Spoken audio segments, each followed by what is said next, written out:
Let's welcome everybody. We got about 500, quick 500, as we like to say. We got Adam Mockler of Adam Mockler. We got Michael Popak of Legal AF. I'm doing my 7:45 early because Adam and I committed to doing this a week ago. I think, Adam, you took ill around the holidays, so we decided to push it here. Yeah, sorry I pushed it back a week. There's No. something going around. My whole family got sick around the holidays, and be careful out there because there's something going around. Yeah, for sure. So, and Adam and I made a commitment to each other end of last year to do this more regularly. If you're new to either of us, check to see if you're subscribed. That's what helps. That's what protects independent media. That's where we live here on Substack. You'll check the Chiron. You'll see if you're subscribed to Adam or vice versa with me. And then let's move forward. So here's why I totally agree with you. Mhm. I don't just be a sycophant. I totally agree with you, Adam.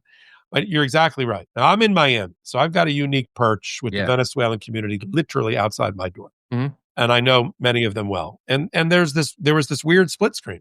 There was celebrations in the United States for the expatriate community who thought on Saturday night that their country had been liberated. Horns honking, flags, music, yay, Viva Trump, the whole nine yards. Okay. Then we wake up on Sunday and realize, and with the press conference, as you said, it's not a liberation. It's what I said. It's a kidnapping. It's a decapitation of the regime of Maduro, leaving in place the entirety of the Maduro regime, top Yes. to bottom, so that while the Venezuelans in America were whooping it up, the Venezuelans in Venezuela slept with one eye open and are still sleeping with one eye open because Trump is not in charge. God help us. Hegseth and Marco Rubio are not in charge. This regime is still in charge. And so, as you said, they just kicked the regime in the nuts and then wanted to be compliant and docile so that they'll take the deal that big oil wants them to take. And the reason, continue that line of thought, I want to get your feelings on this. One of the main theories as to why Donald Trump is forcibly sidelining the government in exile, led by his Nobel Prize winning nemesis Yeah. in Maria Corina Machado, is not only because she beat him to the Peace Prize, but also because they don't think that government would be as compliant with the big oil's goals as a criminal regime that's now been kicked in the nuts. And that's what we're watching. What do you Yeah, think? he's looking for a mix of bribery and intimidation, Yeah. and that's easier for him if he keeps the current regime in power, the current VP in power. So I've been in my videos, I haven't been using regime change. I've been using the words regime coercion because they're coercing everybody. But just to take a step back, like I'm a very young guy, so my history I've had to brush up a lot on. But one thing that I have seen repeatedly, I'm not even saying that sarcastically. I've had to do a lot of research about a lot of Latin American regime changes. Why you're so good? You learn. I appreciate that. And Yeah. what I've seen is that the actual regime change, like taking out the leader, isn't the hard part. It's building a sustained nation after. And every single time the United States has tried to engage in sustained nation building in a foreign nation, it does not work whatsoever. So I've gone through all these examples. I've been preparing for debates and getting ready. You can go through Cuba. You can even go through Venezuela. All the examples of the United States forcibly changing regimes doesn't work. So it feels like some of the MAGA supporters are kind of, what's the phrase? Counting their eggs before they've hatched? Is that a phrase? Count your chickens before they Okay. hatch. Yeah, that's what it No, is. you have the eggs. You need Yeah. the chickens. Okay. That makes a lot more sense, I guess. But they're counting the chickens before they've hatched in the sense that it feels like they're doing victory laps, but we're on 48 hours into this. There's no sustained long-term democracy building change in regime. It's the same regime There's not with going to be. no pro-democracy elements to it, right? Well, the reason why you and I and others on the Midas Touch Network watch the press conference going, okay, 22 references to oil. I got that. We're in control, but without any legitimate plan to move this country to democracy. See, when we took over something, there's something I'm sure you ran into called the Colin Powell Doctrine, the Powell Doctrine, which is simple. If you break it, you bought it. So if we break Venezuela, we bought it. Mm-hmm. Just like we did with Iraq. Now, with Iraq, we put in a provisional council headed by American diplomats and generals, but also with tribal leaders, and we tried to transition them. It's not always successful because it's hard to teach people democracy where they've never had one, but we tried to do it that way and kept the military around to keep everybody honest. But here we were wondering, why is there no planning? Why does he keep talking about in the press conference, Trump, the second wave? Why, how is this regime change? And why is he declared that he has not spoken to the government in exile and has no plans to? Why did Marco Rubio have to clean up the next day and say, well, control, I would say we're controlling policy. I wouldn't say we're controlling the government. And then they said, well, why aren't you supporting the government in exile any longer? Because you were celebrating when they won and saw them as the legitimate government at the beginning of the administration. What changed? Oh, the operation changed. Our goals changed. Right. We need the oil. We need big oil to have the oil, and we don't want anybody in the way of it. And it's easier to take corrupt people and have them move towards your position than it is freedom loving people and try to convince them to let big oil in and rape your country. Yep. And the Powell Doctrine is something that I did stumble upon. Also, it seems like they're completely misrepresenting the Monroe Doctrine as well, which says that, Europe shouldn't be playing in our hemisphere, in our backyard. But now it's being inverted to say that the United States can play anywhere we want in our hemisphere. That's basically they're trying to call it the Don Roe Doctrine or something like that. It is actually a scary evolution to just open imperialism from people who 1 month ago were saying we should put America first. But the new argument, because I've been getting ready for all these debates, the new argument that they say is that as long as it's in our hemisphere, as long as it's in our area, it technically protects American interests. And I just find that to be BS as well. They're endlessly justifying failed regime change. Historically, it failed over and over and over. Justifying imperialism. They were going on Fox News, basically just saying that if there are resources in our hemisphere that we need to grab, we should be able to grab them. It is actually pretty scary the way they talk about NATO allies like Greenland, the way that Katie Miller is posting about it. Not good. Well, Andy, when you're getting ready for your debates, focus on Marco Rubio and his ultimate desire, which is to destabilize Cuba in order for his ancestral home to get a regime change. I mean, he is from that Cuban population, which I know well in Miami, the one that says they're in exile ever since Fidel Castro. And he's been saying, and there is, look, I'm not denying the links. There is a strong link between these puppet states of Russia in Venezuela and Cuba, trading with each other, Venezuelan oil coming into Cuba. That's how Maduro was guarded by Cuban mercenaries that he bought and paid for from Cuba with oil money. And so there's a reason 40 Cubans died to the Delta forces along with 70 other people. It's because he didn't trust his own people to guard him. He had the Cubans come in. So yes, if you destabilize Venezuela with its oil fields, which if properly developed would be the number one oil producing country in the world, representing 20% of the world's oil, more than Saudi Arabia, just down south from us. Okay. If you have that sort of money up and running, then, and you take it away from Cuba, which has no other trading partners effectively, then Marco Rubio gets what he's always wanted. So this is just a play ultimately by big oil, who bought a president during the presidential election for $500 million at Donald Trump's urging. And now they're getting a return on their investment. There's one oil company for America that's currently down there in Chevron. Citgo used to be there, but it got nationalized. And they're all chomping at the bit to help Venezuela, infrastructure and technology, and will the people of Venezuela one day be benefited by money flowing in their country? I guess, but whatever happened to us being the leader of the free world and manufacturing democracies around the world? And just lastly, on your point, when you get ready for your debates, there's two aspects that you're right about the Monroe or moron doctrine, in the hands of Donald Trump. It's also ceding to Russia and China and giving them a permission slip to go over for Russia to take over Eastern Europe and Western Europe, and China to take over anything Asian that it wants. Because it's like, just stay out of the Western hemisphere. Because how do we sit across from the table, Adam, with them and say, get out of Ukraine, when they say, get out of Venezuela? And we're tied, and Russia's tied to Venezuela.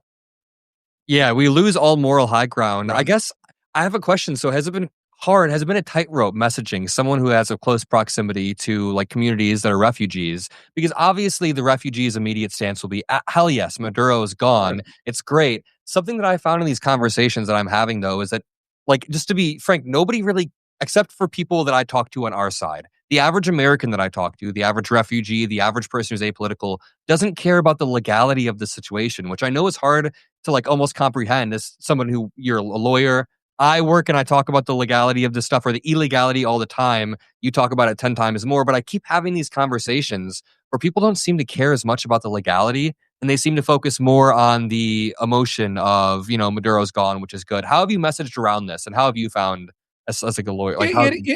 As I said, there is this split screen problem. The Yeah, people in country are in fear and have been shit on by Marco Rubio and others, and Trump, who can't shut his mouth, because they woke up first elated, Maduro's gone, to why is all of his lieutenants still in charge, and why is his real number two, the interior minister, why is he on television, state-run TV, wearing a bulletproof vest surrounded by security forces, yeah. while Doral and Kendall in Miami are, and Weston are, which is big Venezuelan populations here, all ecstatic. Yeah. I think I've got to take the one that Eileen Higgins, the new mayor of Miami, the way she's walking the tightrope, which is, she said, this just proves, under the broken country theory, that Venezuela is so broken right now and leaderless and dangerous that we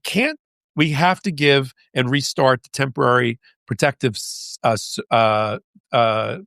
What's the S? Mhm. TPS status. The TPS status for Venezuelans has to be reinstated, Christy Nome. Bring it back, Yep. because you just broke Venezuela in order to get Maduro out to have a more compliant, as you said, regime. But what about the people here? So it's a really weird, I'm all in favor of getting rid of, strong men, dictators from countries that are suppressing their people. And yes, millions of Venezuelans over the last 30 years, starting with Hugo Chavez all the way through Maduro, have left that country, if they could, with the shirts on their back to get away from there, leaving, about half the country left. But at what cost for the remaining? We didn't get them all out. And so don't we have a moral obligation to make sure that there is the people's will, which was reflected by Maria Machado's win, Yep. and Eduardo Gonzalez's win? Don't we have a moral obligation to set up elections in the next 90 days and have them run the country?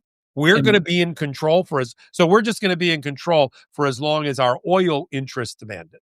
And therein lies the power. Like I was saying earlier, the goal of any regime change, if the West is going to do it, should be to have a more democratic leader or somebody who is able to have a sustainable government coalition. Donald Trump has not created those environments whatsoever. We're apparently running it while also allowing Delcy Rodriguez to run the nation.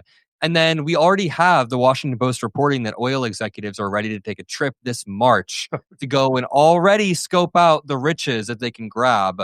It's very much so just a repeat of history, and I think that even though the military operation was successful the night of, I don't see this lasting. I don't see this like lasting in peace or anything. Well, when you say the military operation, I mean, I'm all about not losing any service people that are forced into war situations following a commander in chief who's bragging about passing 3 dementia tests in the last 11 months. Okay. A mentally in decline person. But let's just put this in perspective. We were not up against, because they really don't have one, an Air Force, a Navy. We were up against, 40 Cubans guarding Maduro. We had all the intelligence that we needed to get in there with helicopters and Delta Force. Apparently, they roughed up Mrs. Maduro. I'm not crying for her. I'm just saying she came in with a broken rib into her arraignment today. So it wasn't that smooth. So let's just keep, Donald Trump, who I joked in my hot takes, had about as much enthusiasm in his press conference as he leaned against that podium, as it was the exact same tonality and energy level of somebody coming off of a late night going through a McDonald's drive-through. Yeah. I'll have a Big Mac. We just had the That's greatest probably what he was saying right before, too. He's always military ordering a Big Mac. success in history. It was a rival what? It rivals with Normandy. It rivals World War II. Like, what does it rival? We took out 30 Cubans. All right. I got it. And there's a lot of things that will happen now.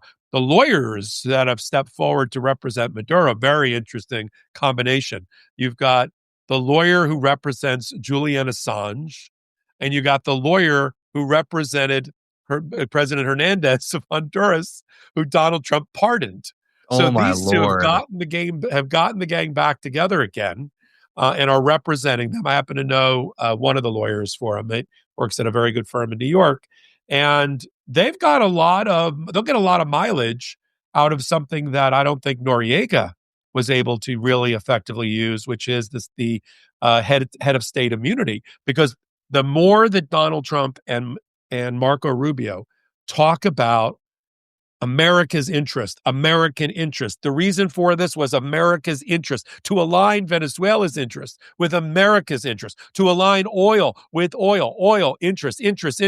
No mention of drug trafficking, Yep. no mention of dollars lining his pocket. So for him, he's going to say, look, clip after clip after clip after clip. This isn't about a crime that I committed that puts me out from under immunity. See Trump versus the United States, which is going to be cited. This is something right in the core, my core powers. They just don't like my politics. They just don't like my communism. So the more they argue that, the more they'll get some mileage out of the immunity defense as a head of state. Now, the more it's just a petty crime, meaning cocaine trafficking, the more he'll be outside of the immunity defense. But look, this is perfect, right? We've got the felon in chief who developed the body of law around immunity, having his own immunity case law used against him by Maduro. Perfect. It's perfectly ironic. I love it. And also, I really struggle to think, I struggle to believe that Trump truly cares about drug trafficking to any extent when he pardoned Juan Orlando Hernandez, who trafficked, was it 500 tons of cocaine into the United States? Largest cocaine trafficker in history. I don't understand. And then you try to like put that mirror up in MAGA's face, and most of them either haven't heard of it or Trump himself barely knows the guy. I used that talking point recently because they try to say that Biden has used the auto pen, but Trump doesn't know about half of his pardons. Then he's trying to use drugs as a pretext to I don't know, capture Maduro. It's all just a mess, in my opinion. And the Republican messaging on it was blown up by themselves. I actually think that if they hadn't been so just callous and transparent about it being about oil, we wouldn't have had as much fodder. But now there's so many clips of Trump and Rubio and everyone saying that this is straight up because of oil. I mean, when Margaret Brennan interviewed on Face the Nation, when Rubio did every Sunday morning talk show except yours and mine, and she's invited, by the way, she said to him, I counted. Donald Trump, our president, said 22 times he mentioned oil. Yep. And people in our chat right now are saying there's no fentanyl in Venezuela. There's no fentanyl in Canada either. The total amount of fentanyl that came through Canada, which was used as an excuse to beat the crap out of our Canadian neighbors, was something along the lines of 50 pounds. It was something along the lines of a small suitcase. Okay. That we got to stop the fentanyl trade. Now, Mexico is different. Mexico did generate a lot of fentanyl. Of course, Chinese generated a lot of fentanyl, but not Venezuela. That's not what we are bombing in the Caribbean. We're not bombing fentanyl boats. We're bombing, if anything, we're bombing human beings without due process, but we're also bombing coke and coke boats. Before we move on, I want to get your impression on that. Let's we got a lot of people that joined in progress. We're up to about 1,300. Adam Mockler of Everything Mockler and Midas Touch. Also, Michael Popak, you're on Legal AF Substack and with Adam Mockler. Take a moment and support independent commentary and media, because this is where we live and survive on Substack.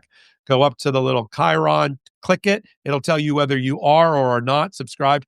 If you're a regular member, free member, you can comment, and Adam and I can see it on our screen, and we can take a moment and scroll through and answer some questions. And you also get notice when this becomes a video that you can watch on Substack. If you're not a member, you don't get that. We have no control over when Substack posts things. It's half an hour or an hour and a half from now, it'll pop up, but you'll be able to get it, watch it, send it to people in your life, and join. And if you can do the paid part, that's what pays for Adam to get on planes and do debates, have his team and my team and all of that. We're running, Adam, a 20%, not to challenge you, we're running a 20% sale on Legal AF Substack paid membership because we're going global. We're bringing in global commentators to talk about things like the Trump administration being rogue and committing war crimes and international crimes. So we're expanding that way, and that's where your membership would really help. Let me just So say, I've learned a lot from Mr. Michael Popak over the past year. So definitely support him. Like watching, I have an interest in legal stuff and legal frameworks, but due to the nature of our work, I'm usually just talking about the political aspects. So it's yeah, always really nice to jump in and hear what you have to say. I genuinely do appreciate the Supreme Court breakdowns, all of the appreciate breakdowns on a that. daily basis. And I I do like want the politics from you. I mean, to, oh yeah. I'm a frustrated political commentator masquerading as a law commentator, and you're the opposite, right? Well, let me loop back around to what you were saying earlier about the loss of moral high ground with the United States, because that is really a big one. It's hard for us to argue against China invading Taiwan or Russia invading Ukraine, even though it's different in scale. Russia has slaughtered, obviously, hundreds of thousands and annexed multiple territories and regions. The United States has not done that quite yet in any neighboring countries, so it's not exactly analogous. But at the same time, there's a massive loss of moral high ground when the United States, which is supposed to at least be able to lead the international world order, is not only grabbing people, kidnapping them, as you used, the word that you very accurately used, Yep. but also then threatening other NATO allies. Like Article 5 of NATO means absolutely nothing if we are threatening NATO allies such as Greenland. Katie Miller had to make so many threats, or she made so many random posts that the Greenland premier had to come out and say, hey, do not panic, calm down, quite literally had to calm down the population of Greenland because of Katie Miller's batshit crazy posts. So, I mean, there's a massive erosion of global leadership from the United States. And of course, I'm never saying that we were perfect. We did a lot in the Middle East that was great, but at least for the past, like, what is it, 80, 90 years in a post World War II era, we've been able to minimize the amount of global conflicts throughout Europe, the amount of global wars, because we've had a vague agreement, not a vague agreement, a legitimate agreement in NATO, but there's been international standards and norms that have been maintained. Now it feels like that agreement just isn't as strong as it once was. Agreed. Let me read from one of our chat commentators. Donna Carrillo Lopez writes, "Why isn't Machado front and center for the next election?" Agreed. The Venezuelans are frightened, and the current Maduro administration is still intact, and the people are struggling to survive with little health care, few, if any, medications, and poverty in the majority of the population, living on $1 a day. U.S. boycotts need to be lifted, and monitored elections by Democratic officials from stable representative governments globally put in place. Crime is rampant, as is kidnapping profiteers. Civil society must be nourished if the Western Hemisphere is to avoid catastrophe, which will be infectious for nearby countries. Donna, I could not have said it better myself, and we should have you on regularly on Substack Live. That was it's so coherent and cogent in one paragraph. Thank you for doing that. I agree. I totally agree. You would think that after the successful removal of Maduro, you would think that there would be a plan to have a pro democracy opposition leader take power. The reports are Trump is mad about the Nobel Peace Prize. I'm sure that's it's a confluence of reasons, but if that's really one of the main reasons, Lord have mercy. We have the most narcissistic, childish president ever. I'm starting to wonder if the FIFA Peace Prize maybe doesn't mean as much as we once thought it was. I grew up looking up to the FIFA Peace Prize. Now I'm not too sure. On a serious note, it's That's like, the first peace prize in your lifetime ever created. for real, yeah.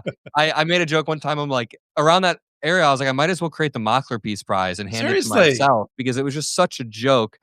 But yeah, the idea that we wouldn't at least push for the opposition leader, or at least it's like Trump was like half in, half out. So they got Maduro successfully, but then they stopped there and allowed Maduro's VP to take over. I But don't. that's on purpose, right? You answered your own question at the top of this Yeah. live, because the goal was never regime change Yep. nor installation of a democracy. Because this is if that's what their goal was, this is not it. This lack of planning and forethought, sort of lift out Maduro and then see what happens and threaten us. When I heard Trump talking about, remember when he was between ordering a Big Mac and a filet of fish at the drive-thru, he said something about a second wave, Yeah. and then there might be a second wave, and the second wave might be worse than the first wave. And then when they asked him about Machado, I think it even goes to misogyny, because right after he said, "Nice lady, but the public doesn't support her," like she Yeah. won 90% of the vote. That's why Maduro wouldn't allow her to run in the general election, because she would have kicked his ass. But he used that same misogynistic, sexist remark about Claudia Sheinbaum. The next day, he said, "Nice lady, but but she doesn't. She's not running Mexico. She is running Mexico." Do they have a narco problem in Mexico? I am sure they do. We have a narco problem. Yeah. We had fentanyl labs. I mean, Breaking Bad wasn't a documentary, but we had a lot of people making meth in this country, and a lot of cities that have been lost to meth in this country. We're not taking out, red state governors because of it, are we? We should. It reminds me of like Scott Jennings was justifying this invasion or justifying the kidnapping by saying a lot of Americans have drug problems. We need to stymie those drug problems. And then in the next post, he was making fun of Hunter Biden's drug problem by saying that, oh, maybe like, I can't even remember the joke. He just was in the most vicious way possible making fun of Americans with a drug problem after trying to use this drug problem as a pretext for this military invasion. It doesn't make sense to me. A lot of the messaging the Republicans seem to have blown up immediately, but the Democrats seem to be doing a good job of explaining the illegality of this, explaining how this is totally just immoral, and even walking the line that we've talked about, the split screen of saying that Maduro is bad, but at the same time, Donald Trump can't unilaterally grab a leader without authorization from Congress whatsoever. Well, let's touch on something that's in the chat right now, which is the linkage between Trump, this wag the dog moment, and the Epstein files. When you are drowning in a sea of your own making of scandals, which is what Donald Trump has done, and then you also have this OCD, no, that's not the right term. You have this addiction to have your name in the paper every day in every news cycle, as the New York Times just did a whole graph outlining that 336 days of nothing but Trump, because Trump either through meetings, press conferences, appearance at sporting events, social media posts, he finds a way to grab the micro news cycle every day. And some people might say, right, because you're platforming him. No, we also have to criticize and bring to light the things that he's doing so that we educate voters and people. Because right now, you and I are in a struggle, not together, but we're on the same side of the struggle. We're in a struggle for the hearts and minds of America in the public square of ideas, as it leads into the midterms. And it has to stick. We can't stop talking about it in January of 2026 and hope everybody got the message in time for November. We have to continue, can't give them a pass. So our role as the fourth branch, or the third estate, or whatever you want to call free press and all of that, is super, super important. But to make the connection between the Epstein scandal, this MAGA, what it's doing to make MAGA lose its mind and implode. Talk a little bit, because you're very good at kind of connecting those kind of dots. Yeah, I think it all feeds into the lack of transparency coming from this administration. So the day that this invasion was launched, or the day that we grabbed Maduro, kidnapped him, was the same day that the DOJ had to explain why they were late on the Epstein files. This lack of transparency you see all throughout the administration, whether it's Trump's health. They said he got an MRI, but he actually got a CT scan. They lied about his health over and over. Whether it's the actual delaying of the economic numbers, like they genuinely repeatedly delayed economic numbers, which is such a clear lack of transparency. And when you couple that with Trump's health, with the Epstein files, with the strikes that didn't have a great explanation for a while, there's just an insane lack of transparency coming from this Trump administration. And I don't see how MAGA doesn't see it. Like, there's been a few times where they've cracked, a few times. One of the big moments was Rob Reiner. I don't know if you noticed, I'm sure you noticed, but you saw how all of the MAGA for the first 12 hours were trying to take the moral high ground, and we're like, in a masturbatory way, we're celebrating. And then Trump comes in and swipes them in one tweet and says, Rob Reiner had Trump derangement syndrome. And then their entire argument, and that's what killed him. Yeah, no longer patting themselves on the back. And a lot of my MAGA friends, I could see them self-destructing in that moment. They were like, do I defend this Rob Reiner statement?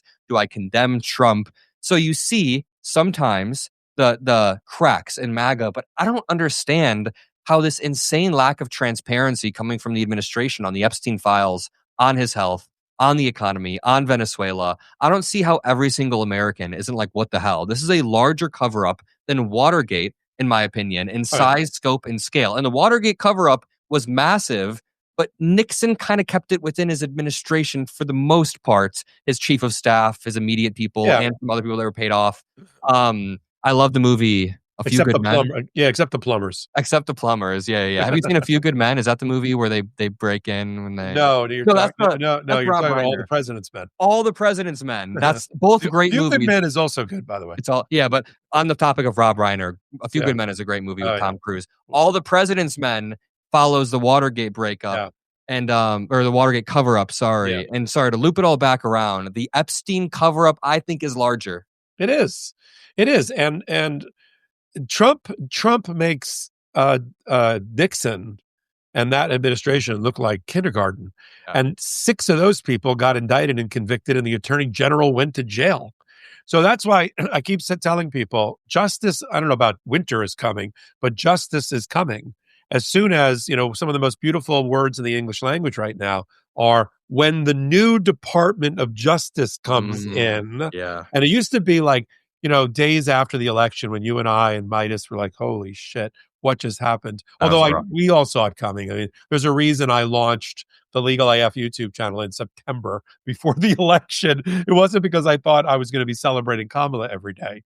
I feared that I wasn't, and that we were going to have a channel ready for that moment, which is what happened. But from the Nixon, with the new Department of Justice coming in, which is now look how short the tunnel looks with we're 10 months away from a midterm election. Yep. Every election night in America in the last year, including the last special election, has effectively gone against Donald Trump. So when people have a pent-up demand to actually vote, not to be polled, not to march, although important, but to actually vote, they vote in large numbers against Donald Trump. I'll give you an example. Eileen Higgins, Miami. And I was fortunate enough to host with Katie Fang a fundraiser for her in Miami about 3 weeks before the election. She is not only the first woman to ever be a mayor of the city of Miami in almost 100 years, but she's a Democrat in a 70% not Democratic city. Damn. She's not a Hispanic, which it's 75% Hispanic. And she was up against a hand-picked MAGA administrator from the airport guy who was also handpicked not only by Trump, but by DeSantis. And she won by double digits. I mean, she cleaned the floor with him and has now come out very strongly against the Trump administration. So my point being is we have so much pent-up demand to vote. If we get the House and the Senate back, not in 2028, in 2026, now you're talking about a couple of things. Real legislation to help the American people and fix healthcare, fix the tax code, restore Social Security and all of the other programs that Donald Trump has defunded. That's one for the American people. The second is accountability. Impeachment. This should be an article of impeachment. Yeah. Donald Trump would have 50 articles of impeachment since the beginning of his term if not because politics, but because he's committing crimes. He's committing violations of the Constitution. So give us that. You'll get the investigatory side. You'll get the impeachment side. You'll get the conviction side in the Senate. And some of these people will get bounced before 2028 when the Department of Justice comes in under a Democrat. And so people, you can impeach people like Pete Hegseth and judges and Emil Bovee on the Third Circuit Court of Appeals and fill in the blank. We can have legitimate oversight that we don't really have the power to do now. We can have AOC or someone leading it, which she was the number 2 at one point that was going to be chosen. We need a legit good face that can, someone who's very viral, someone who can go out there and create these viral moments and gather the attention in the headlines like Trump does all the time. You think you talking about the 2028 ticket? No. I'm talking about leading some sort of oversight committee. What was the committee that AOC was supposed to lead for a bit? In 2028 or in 2029, I want to wake up, have Gavin Newsom as the president, Jack Smith as the attorney general. Maybe not actually Gavin Newsom. I just want Jack Smith to come back for revenge at some point and have a position of power. I got a guy for attorney general. I love Rob Bonta, the attorney general of California. Yeah. I think Rob would be great if he ran for governor. I've been encouraging that as well. But I'm looking at what the comments are saying, and people are worried about the midterms. They're worried about all the efforts, even subtle really underhanded ones. I'll give you an example. We've been telling people, make sure now you're registered to vote, that your state, especially the red ones, haven't pulled the rug out from under you. And now you got to go back through a process. Yeah. Don't run out of time. Check now, see if they accidentally purged you. Make sure you're registered, get your mail in ballot, whatever version of voting they allow you to do. Make sure you're registered now. But now, Trump has decided to use the Postal Service. I don't know if you caught this. The Postal Service just announced that if you just drop it in the box, there's no guarantee it'll be stamped on that day, postmark canceled on that day. So for those states that have, as long as your mail-in ballot is postmarked on the day of the election, we'll count it, or +5. Trump's now screwing around with the rules of the post office so that they're telling people up front, could be 3-4 days before we get around to the processing center to stamp that. So if you want to be sure, if for some reason you got to cut it that close, go into the actual post office and get a live clerk to cancel your ballot, and then check online to make sure it showed up. But that's what he's doing behind the scenes to try to suppress the vote.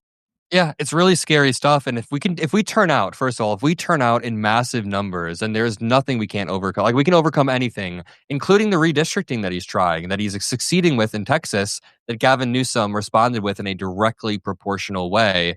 So it's nice that Democrats are fighting back as Trump is trying to genuinely rig the midterms by changing the maps in the middle of a census cycle. Really, really wicked stuff. And how is the Voting Rights Act case going? Have you been following that? Yeah, I mean, right now we're waiting on a couple of major rulings from the United States Supreme Court. We just coughed. Sorry, folks. No, you're good. It's going around.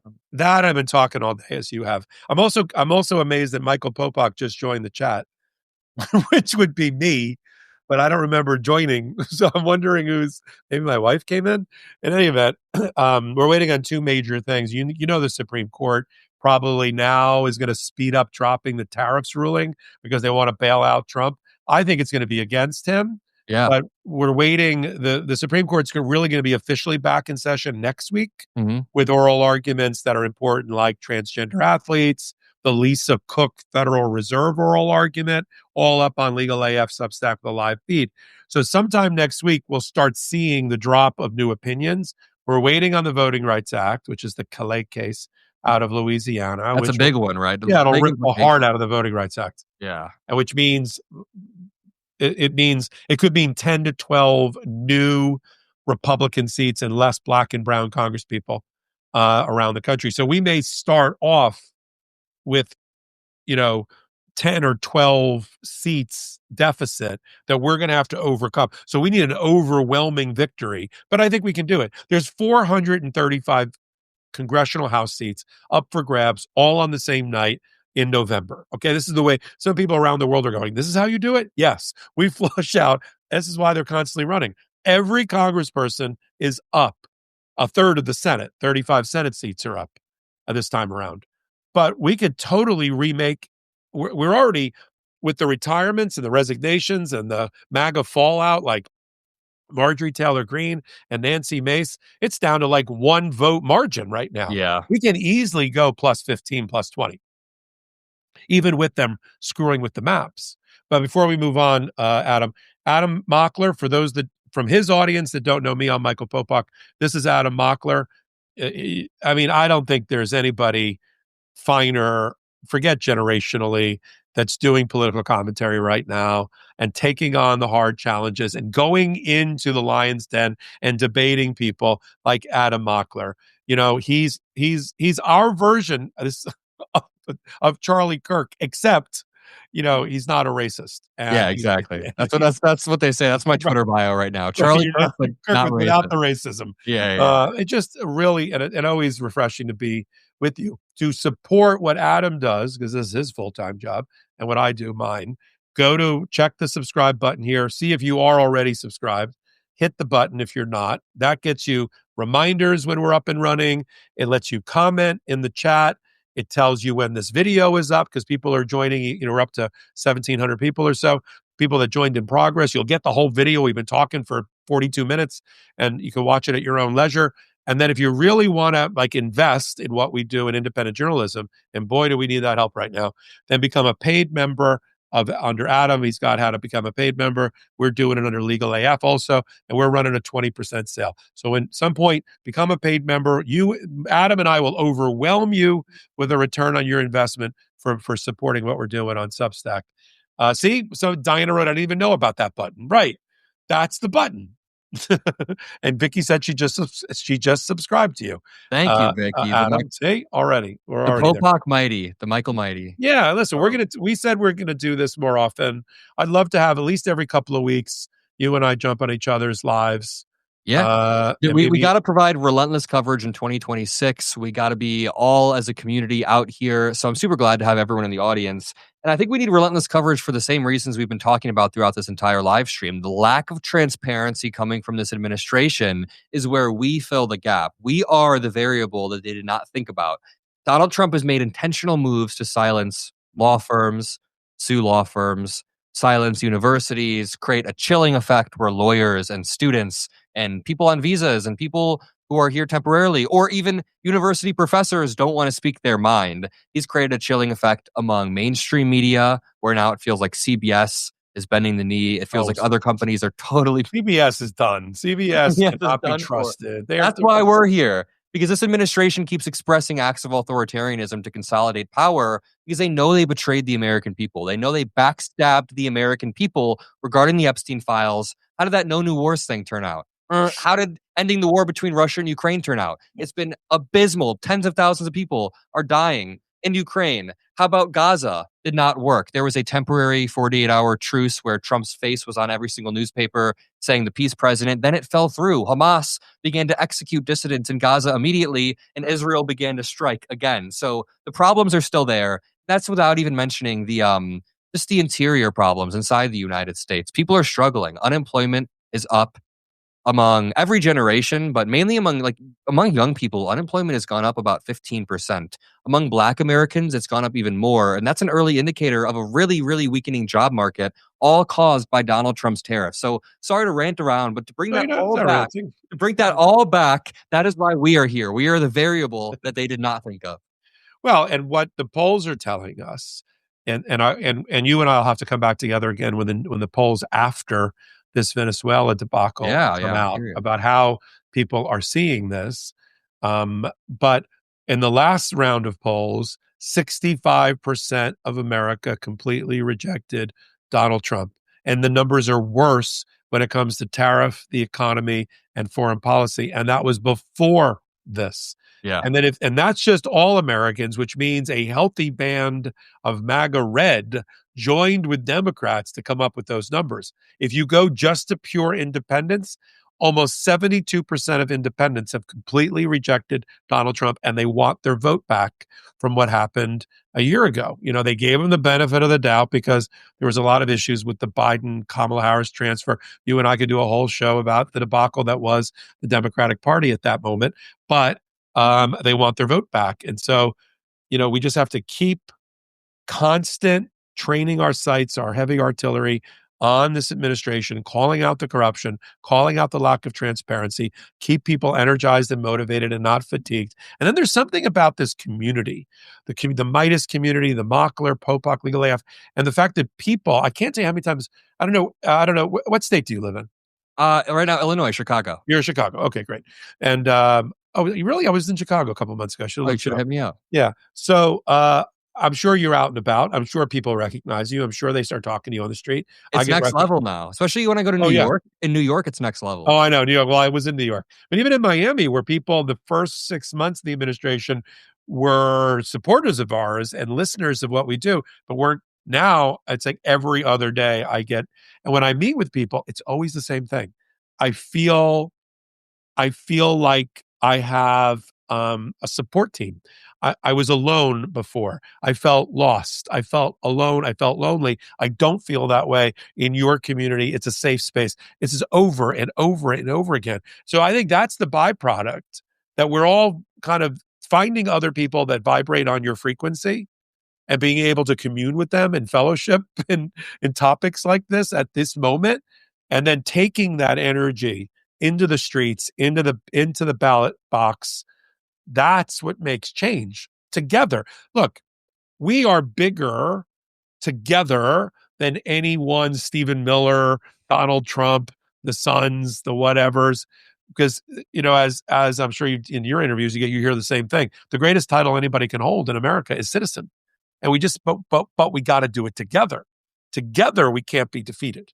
Yeah, it's a beautiful, beautiful community. For like a personal anecdote, there's this cafe near my place I go to all the time, and there's this really sweet woman, must be 35 years old, who always sees me, and I make her day. She makes my day as well. Yesterday, she gave me a good goodie bag. She's like, "I made this for you heading into the new year," and it had a nice beanie and some gloves and everything. And I was like, "This honestly just made my new year." And she was Yeah. like, "Adam, you make my day every day with these videos," and it was such a sense of warmth in the community that we've built through an admittedly dark time, of course. Everybody a year ago, like, dude, after that election night, Oh, we kind of knew. So you mentioned this earlier. As we were heading into the election, I had hit all of these Trump rallies, and there was this level of overwhelming enthusiasm that was unshakable at these rallies. And I remember telling my friend a week before the election, like, dude, this might be bad. I could see Pennsylvania and yeah. all of the swing states going red because I had been to his Butler rally. I had seen the energy the second time he went there. So I was just gonna say, were you at Butler when he was shot? not the first Oh, one. yeah, No, but the second one was a massive, where were massive you that night? No, turnout. I'm kidding. Yeah, yeah, no, but then sorry, where was I? Oh, Yeah. after that night, it was really dark. I remember wanting to like scream into a pillow because I was like, wait a minute, Elon Musk and Donald Trump have regained power. But the point is, throughout the past year, throughout the past 14 months since that election, we have built such a strong community of Americans. And I see people out in public that clearly love this country Yeah. and are as confused as we are about how somebody who tried to overturn an election can get back into power. And it makes you feel like you're not crazy. Like it makes you feel like there's a sense of community. Because there are some times when you see Trump in power, right? And you're like, is he crazy or what is going on here? Because he's clearly the crazy one, right? Well, some of I'm watching some of our chat here. Vicky's saying, I just don't talk about it with my younger daughter or her husband or with her husband. See, it's funny how I would think the younger daughter, because the stats for him generationally Yeah. are really poor below 30 and under, which for those that were asking how old is Adam, 30 or under have completely ran away from Donald Trump. I know it was like the Charlie Kirk group, he's captured Americans' campuses. Fuck that. No. The 30 or under group has resoundingly rejected. They can smell a fraud. It's like a jury for me as a trial lawyer. They can smell a fraud and inauthenticity a mile away. All right. That's why they sided with Zoran Mamdani. That's why they sided in New Jersey with Mikey Sherrill or with Spamberger in Virginia, because they want authentic people talking to them about their problems, who want to use public service for the good, not to line their pockets and make billions and billions of dollars for themselves and for their family and for those around them. And that's what you and I are fighting against. So look, everybody, we're gonna take our, I would say, a break. Like we'll be in the second hour of Mockler. Yeah. It's like the Today Show. But Adam, I'll have my guy talk to your guy. I do a Tuesday show on Midas called The Intersection. Mhm. And not tomorrow, but maybe next Tuesday, you can come on for a segment. It would be really Let's do great. it. Really I'll have great. you on my channel more. I think there's Yeah. a lot of good collaborations to be had as we continue to expose this administration. This was a great chat. I always enjoy it. Yeah, you too. Some people said that they hadn't seen you on YouTube. Have you been dialing back your YouTube stuff, or what's going on? No, we've been going. We've been Yeah. going hard on YouTube. Sometimes the algorithm ebbs and flows, and it's Oh, not yeah. as push more. But no, I'm there. I'm on YouTube, 5 videos a day. You know Yeah, the grind. You're always cooking too. Oh, I yeah. see your videos always popping up. It's great. Adam Mockler on YouTube is my main platform, and yeah, thank you everyone for being here. It's a great show. Absolutely. Take a moment and help Adam build his Substack. Hit that Chiron, that little button. It'll tell you if you are subscribed. You may have forgotten. Same thing here on Legal AF. Becoming a regular member gets you to be able to comment and join your fellow travelers in the chat. And if you want to invest in what we do, because we don't have outside investors, we don't have corporate media, we don't have really paywalls that way. So you become a paid member. We're running a 20% sale, because I got a couple of quick announcements. ACLU comes on with a regular playlist on Legal AF starting next week. Between the ACLU, Adam, Democracy Forward, and the Democratic Attorneys General, we will then have, under one pane of glass, organizations representing 2/3 of the lawsuits against Donald Trump. Congrats on the ACLU. Congrats. That is wild. Isn't that great? That is wild. And that's our audience, because if I don't build it and we don't get to 1 million subscribers on Legal AF and get the street cred, just to be honest, I can't pick up the phone and get the ACLU to join me. They're like, oh, they just pat me on the head. Oh, that's an adorable podcast. That's it. Call us back when, people really watch you, or some version of that. That's where becoming more muscular, becoming more robust is not an ego thing. It's not an algorithm thing. It's a necessity thing for you and I to continue to bring on the interviews, do the work, bring on the contributors, and all of that. So become a paid member. Adam's got a paid account for members. We have one here. There's buttons all over the place, and that's the way you can really support us. I'm doing 2 lives a day as part of that. 12 p.m. Eastern time, 7:45 p.m. Eastern time, although this will count as my 7:45 today. Every day, without relent. That was my New Year's commitment to our audience, and people seem to enjoy it. But Adam, please, let's do regular work together. It's that, because together we're unstoppable, right? You and me and our audience. Absolutely. Thank you for the time. This has been great, and let's keep it up. You too. Thank you all. And shout out to the Mighty Mighty, the Mocklers. What do you call your Mockler people? Mockler Mafia. The Mockler It's a little violent. Mafia? We're a little violent over here. Yeah. The Mockler Mafia, the Sixth Family, the Sixth Crime Family, and the Legal AFers. Thanks all. See you all later today and tomorrow. Cheers.